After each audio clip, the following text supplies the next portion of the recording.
എല്ലാ പ്രിയപ്പെട്ടവർക്കും ക്രിസ്തുവേശുവിൻ്റെ നിസ്തുല നാമത്തിൽ സ്നേഹവന്ദനം. ഇന്നത്തെ നമ്മുടെ പ്രഭാത ധ്യാനത്തിനായി അപ്പോസ്തലനായ വിശുദ്ധ പൗലോസ് തിമത്തിയോസിന് എഴുതിയ 1-ാം ലേഖനം 6-ാം അധ്യായത്തിൻ്റെ 15-ഉം 16-ഉം വാക്യങ്ങൾ. 1 തീമത്തിയോസ് 6-15-ഉം 16-ഉം. ധന്യനായ ഏകാധിപതിയും രാജാതിരാജാവും കർത്താവും താൻ മാത്രം അമർത്യതയുള്ളവനും അടുത്തുകൂടാത്ത വെളിച്ചത്തിൽ വസിക്കുന്നവനും മനുഷ്യരാരും കാണാത്തവനും കാണാൻ കഴിയാത്തവനുമായവൻ തക്ക സമയത്ത് ആ പ്രത്യക്ഷത വരുത്തും. അവന് ബഹുമാനവും നിത്യ ബലവും ഉണ്ടാകട്ടെ. കർത്താവിൻ്റെ പരിശുദ്ധ നാമം വാഴ്ത്തപ്പെടുമാറാകട്ടെ. ജീവിതത്തിൻ്റെ കഷ്ടതകളിൽ ദൈവം മറഞ്ഞിരിക്കുന്നു എന്ന തോന്നലിൻ്റെ 2-ാം ഭാഗമാണ് ഇന്ന് ചിന്തയ്ക്ക് ആധാരമായി എടുത്തിരിക്കുന്നത്. ദൈവം മറഞ്ഞിരിക്കുന്നത് ശരിയായ സ്ഥാനത്ത് തന്നെ നാം ദൈവത്തെ അന്വേഷിച്ച് കണ്ടെത്തുവാനാണ്. നമ്മൾ ദൈവത്തെ കാണുവാൻ നോക്കുന്നത് പലപ്പോഴും തെറ്റായ സ്ഥലങ്ങളിലും സാഹചര്യങ്ങളിലുമായിരിക്കും. അതുകൊണ്ട് ശരിയായ വിധത്തിൽ തന്നെ അന്വേഷിക്കുന്നതിനും തൻ്റെ സാന്നിധ്യം മനസ്സിലാക്കുന്നതിനുമാണ് അവിടുന്ന് മറഞ്ഞിരിക്കുന്നത് എന്ന് പൗലോസ് ഓർമ്മിപ്പിക്കുന്നു.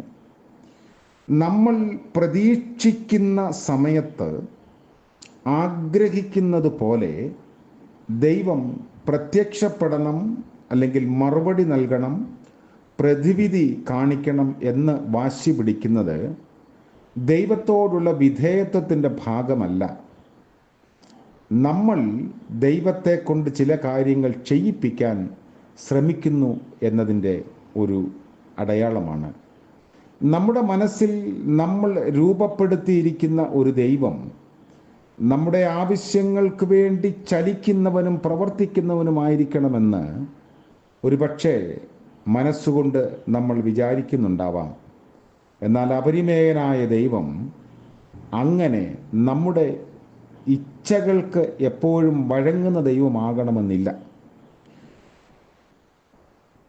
പലപ്പോഴും നാം ദൈവത്തെ അന്വേഷിക്കുന്നത്, അല്ലെങ്കിൽ ദൈവത്തെ കാണുന്നത്, അല്ലെങ്കിൽ ആ സാന്നിധ്യം മനസ്സിലാക്കുന്നത് സന്തോഷം നിറഞ്ഞ സാഹചര്യങ്ങളിലും അവസ്ഥകളിലുമാണ്. നമ്മുടെ പദ്ധതികൾ വിജയിക്കുമ്പോൾ, പ്രതീക്ഷകൾ സഫലമാകുമ്പോൾ നമ്മൾ പറയും, ദൈവം എത്ര കരുണയുള്ളവൻ, എത്ര കരുതലോടെ നമ്മെ പരിപാലിക്കുന്നു, ഇങ്ങനെയൊക്കെ പറയും. നമ്മുടെ ആരോഗ്യം ഭദ്രമായിരിക്കുമ്പോഴും, മക്കൾ നല്ല നിലയിലെത്തി ഐശ്വര്യത്തിലും അഭിവൃദ്ധിയിലും കഴിയുമ്പോഴും, എവിടെയും സ്നേഹവും സന്തോഷവും സഹകരണവും അനുഭവപ്പെടുമ്പോഴുമൊക്കെ നമ്മൾ പറയും, ദൈവം നമ്മോട് ഏറ്റവും അടുത്ത് വസിക്കുന്നു. എന്നാൽ വിശുദ്ധ വേദപുസ്തകം എഴുതിയ ദൈവ മനുഷ്യരുടെ ചിന്തയും വീക്ഷണവും അപ്രകാരമല്ലായിരുന്നു. അവർ തികഞ്ഞ യാഥാർത്ഥ്യ ബോധമുള്ളവരും വസ്തുതകളെ ശരിയായി കാണാൻ കഴിഞ്ഞവരുമായിരുന്നു. സന്തോഷത്തിലും വിജയത്തിലും സൗന്ദര്യത്തിലും എല്ലാം അവർ ദൈവത്തെ ദർശിച്ചു. അതുമാത്രമല്ല, വൈപരീത്യങ്ങളിലും പരാജയങ്ങളിലും കഷ്ടതയുടെ അനുഭവത്തിലുമെല്ലാം അവർ ദൈവത്തെ കണ്ടു. സമൃദ്ധിയിൽ മാത്രമല്ല, ദാരിദ്ര്യത്തിലും വരൾച്ചയിലും, ആരോഗ്യത്തിൽ മാത്രമല്ല, രോഗത്തിലും പീഡനത്തിലും, സുഖങ്ങളിൽ മാത്രമല്ല, ദുഃഖങ്ങളിലും വിഷമതകളിലും, പ്രകൃതിയുടെ മനോഹാരിതയിൽ മാത്രമല്ല, പ്രകൃതിയുടെ ക്ഷോഭത്തിലും വികൃതിയിലും ദൈവത്തെ ദർശിക്കുവാൻ കഴിയണം. ദൈവത്തിൻ്റെ ആശ്വാസവും കരുണയും സംരക്ഷണവും മാത്രമല്ല, ദൈവത്തിൻ്റെ നീതിയും ശക്തിയും ധർമ്മവും എല്ലാം അവർ ദർശിച്ചു. കെടുതികളും അനർത്ഥങ്ങളും വരുമ്പോൾ നാം ചോദിക്കും, ദൈവം എവിടെ? സുനാമിയും പ്രകൃതി ദുരന്തങ്ങളുമൊക്കെ വരുമ്പോൾ ഈ ചോദ്യം നമ്മൾ ആവർത്തിക്കുന്നു.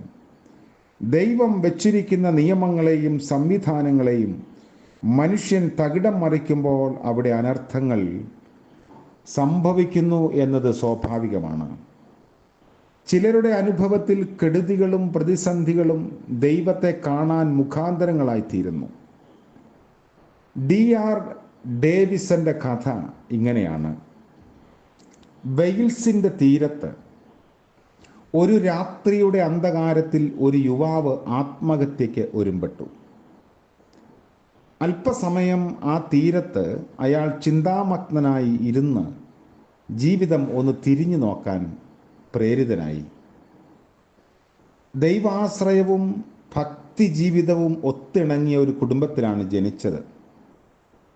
യൗവനത്തിൽ വൈദിക ശുശ്രൂഷയിൽ പ്രവേശിച്ചു, പക്ഷേ അത് ഉപേക്ഷിച്ചു.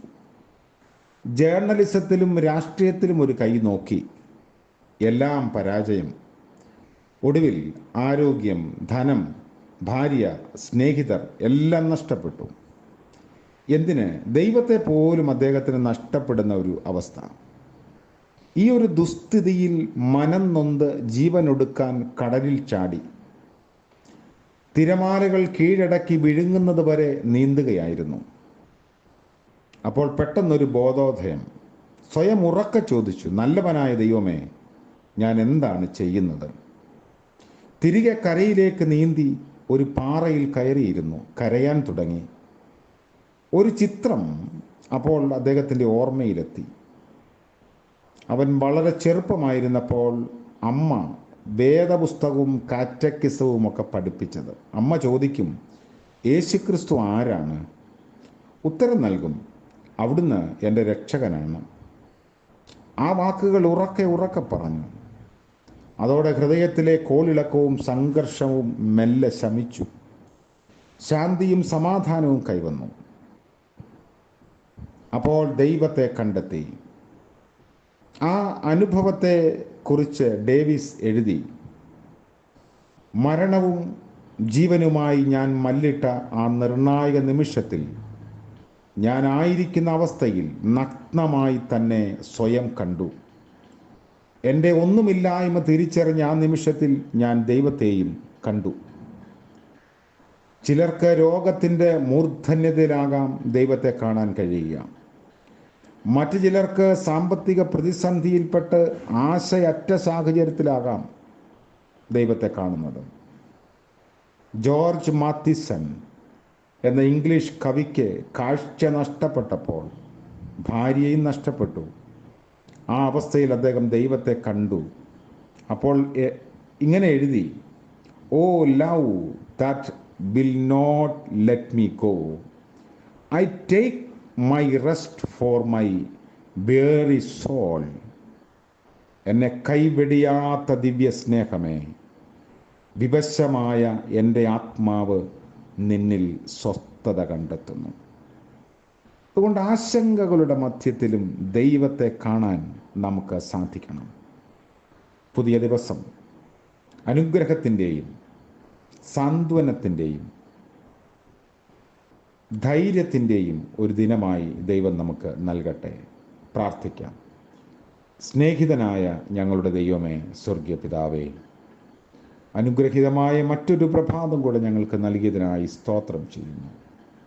ഇന്നത്തെ പകൽക്കാല ജീവിതത്തിൽ അവിടുത്തെ കൃപയിൽ പൂർണ്ണമായും ശരണപ്പെട്ട് ജീവിപ്പാൻ ഞങ്ങളെ സഹായിക്കണമേ.